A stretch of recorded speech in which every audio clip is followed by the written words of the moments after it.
ঢাকাই চলচ্চিত্রের এক সময়ের জনপ্রিয় ও গুণী অভিনেত্রী গুলশান আরা আক্তার চম্পা আবারও আলোচনায় এসেছেন এক বিশেষ কারণে।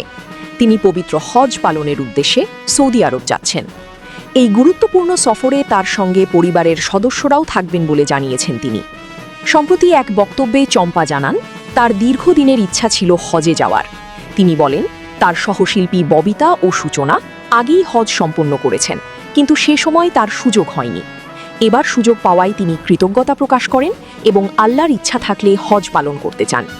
এই সফরে তিনি তার ভাইকেও সঙ্গে নিয়ে যাচ্ছেন বলে জানান। চম্পার অভিনয় জীবন শুরু হয়েছিল মডেলিংয়ের মাধ্যমে। এরপর টেলিভিশন নাটকে অভিনয় করে দর্শকদের নজর কাড়েন। ১৯৮৫ সালে শিবলি সাদিক পরিচালিত চলচ্চিত্র তিন কন্যা দিয়ে বড় পর্দায় নায়িকা হিসেবে আত্মপ্রকাশ করেন তিনি।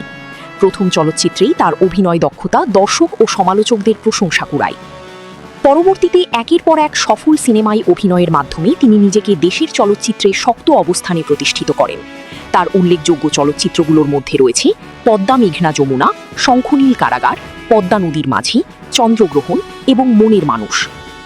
দীর্ঘ অভিনয় জীবনে চম্পা শতাধিক চলচ্চিত্রে কাজ করেছেন এবং অসাধারণ পারফরমেন্সের জন্য বহু পুরস্কার অর্জন করেছেন।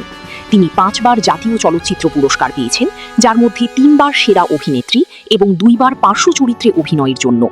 তার এই অর্জন তাকে দেশের চলচ্চিত্রাঙ্গনের অন্যতম সম্মানিত শিল্পীতে পরিণত করেছে।